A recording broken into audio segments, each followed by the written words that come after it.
Veamos ahora los diferentes tipos de errores que se pueden cometer cuando realizamos pruebas de hipótesis.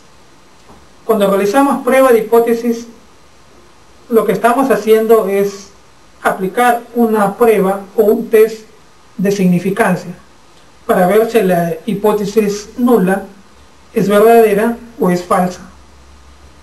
Entonces, si nosotros aplicamos un test de significancia, este test de significancia puede rechazar la hipótesis nula o no rechaza la hipótesis nula. Y por otro lado, tenemos en la vida real, en el estado real, una hipótesis nula verdadera y una hipótesis nula falsa. ¿Qué es lo que pasa cuando tenemos una hipótesis nula verdadera? Es decir, cuando sí hay diferencia entre en la prueba que estamos realizando. Cuando la hipótesis nula es verdadera y el test de significancia la rechaza, estamos frente a un error de tipo 1 o también llamado error alfa. Y cuando tenemos una hipótesis nula falsa en la vida real y el test de significancia no rechaza la hipótesis nula, estamos cometiendo un error de tipo 2 o error beta. En las otras dos alternativas, cuando la hipótesis nula es falsa y el test de significancia la rechaza, es una decisión correcta. Y la otra alternativa, cuando la hipótesis nula es verdadera y el test de significancia no la rechaza, también estamos frente a una decisión correcta. Esta es otra forma de ver los diferentes tipos de errores. Cuando la hipótesis nula es verdadera en la vida real y el test de significancia lo rechaza, habíamos comentado que estamos frente a un error de tipo 1. Este error de tipo 1 también se le conoce como nivel de significancia. Y por convención se establece que este nivel de significancia debe ser del 5%. El complemento del nivel de significancia es el nivel de confianza. Y como es el complemento, debe de valer 95%.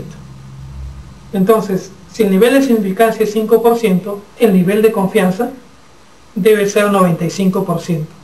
Si nosotros queremos incrementar el nivel de significancia a un nivel de significancia de 1%, el nivel de confianza se tiene que incrementar a 99%. La suma de esta columna siempre debe dar 100%.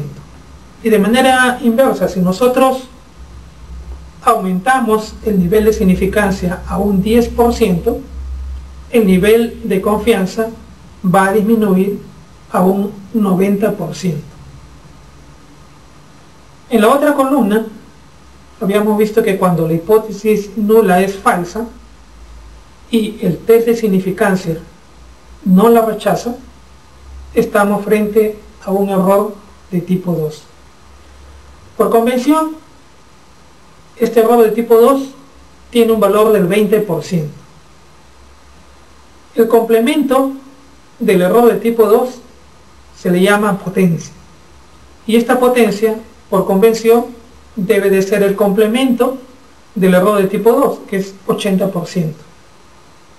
Si nosotros incrementamos el error de tipo 2, la potencia disminuye. Y a la inversa, si incrementamos la potencia, estamos disminuyendo la probabilidad de cometer el error de tipo 2. En esta columna, la potencia y el error de tipo 2 también son complementarios. La suma de los dos también debe de dar 100%.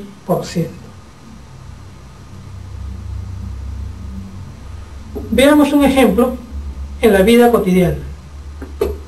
Tenemos un reo en la vida real. En la vida real este reo puede ser inocente o puede ser culpable. Y a su vez tenemos un juez que está dando un veredicto. Y el veredicto de este juez puede ser que este reo sea culpable o que sea inocente. Entonces, cuando en la vida real el reo realmente es inocente y el veredicto del juez dice que es inocente, es una decisión correcta. Cuando en la vida real el reo es culpable y el veredicto del juez dice que es culpable, también es una decisión correcta. Pero cuando en la vida real el reo es culpable, pero el veredicto del juez dice que es inocente, aquí estamos cometiendo un error. Un reo que es culpable lo estamos declarando inocente. Este es un error que se puede cometer. Pero hay otro error. Cuando en la vida real el reo es inocente y el veredicto del juez dice que es culpable, también estamos cometiendo un error. Pero comparando con el error anterior, este error es mucho más grave. ¿Por qué? Porque un reo que es inocente lo estamos declarando culpable y por lo tanto se va a ir a la cárcel. Mientras que el error anterior, el reo es culpable en la vida real, pero el veredicto del juez decía de que era inocente. También es un error, pero es menos grave que declarar a un inocente como culpable. Si lo aplicamos esto en salud, cuando la hipótesis nula es falsa y la conclusión del test de significancia rechaza esta hipótesis nula, es una decisión correcta. Cuando la hipótesis nula es verdadera y el test de significancia no la rechaza, también es una decisión correcta. ¿Dónde está el problema? El problema está cuando tenemos una hipótesis nula falsa y el test de significancia no rechaza esta hipótesis nula falsa. Estamos cometiendo un error de tipo 2. Si estamos probando la eficacia de un tratamiento, una droga A versus una droga B, en este caso cometemos un error de tipo 2 cuando decimos que el tratamiento sí tiene efecto, pero no lo percibimos. Es decir, en la vida real hay diferencia entre el tratamiento A y el tratamiento B, pero la prueba de significancia me dice de que no hay diferencia. No rechazamos la hipótesis nula. Y cometemos un error de tipo 1 o un error alfa cuando en la vida real el tratamiento no tiene efecto, pero el test de significancia me dice de que sí tiene efecto. Es decir, rechazamos la hipótesis nula. Este caso, obviamente, o este error, es mucho más grave que el error de tipo 2. En este caso, le vamos a dar un tratamiento a un paciente con una droga que en la vida real no tiene efecto para la enfermedad que estamos tratando, pero le estamos dando porque la prueba de significancia me decía de que sí tiene efecto. Obviamente en este caso el error es mucho más grave. En el error de tipo 2 o error de tipo beta, como no encontramos diferencia en los tratamientos, lo que vamos a hacer es buscar un tratamiento alternativo. Por lo tanto, no va a haber consecuencias para el paciente.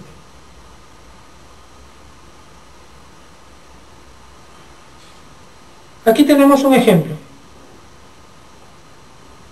Al comparar dos medias muestrales, el rechazo de una hipótesis nula, que es verdadera, nos lleva a cometer un error conocido como...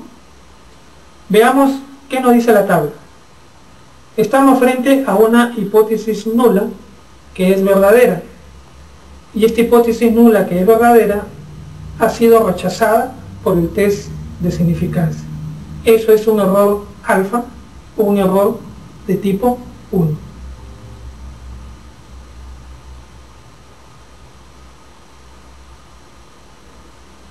¿Qué factores influyen en el poder estadístico de un estudio? El primer factor que influye es el tamaño del efecto que vamos a detectar. Es decir, la diferencia que hay entre las variables que vamos a comparar influye bastante en el poder estadístico. A mayor tamaño del efecto que se desea detectar, mayor probabilidad de tener hallazgo significativo. Por lo tanto, mayor poder estadístico. El segundo factor que influye es la variabilidad de la respuesta estudiada.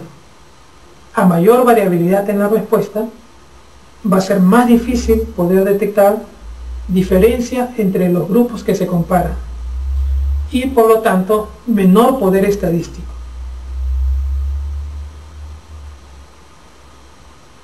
El tercer factor es el tamaño de la muestra a estudiar. A mayor tamaño de muestra, vamos a tener mayor potencia estadística del estudio. Y aquí vamos a estar frente a dos problemas. Cuando los tamaños de muestras son muy grandes o son excesivamente grandes, vamos a poder detectar diferencias significativas que son poco relevantes. Y en el otro extremo, cuando tenemos estudios con muestras muy pequeñas, es muy fácil tener resultados falsos negativos, es decir, no vamos a encontrar diferencias.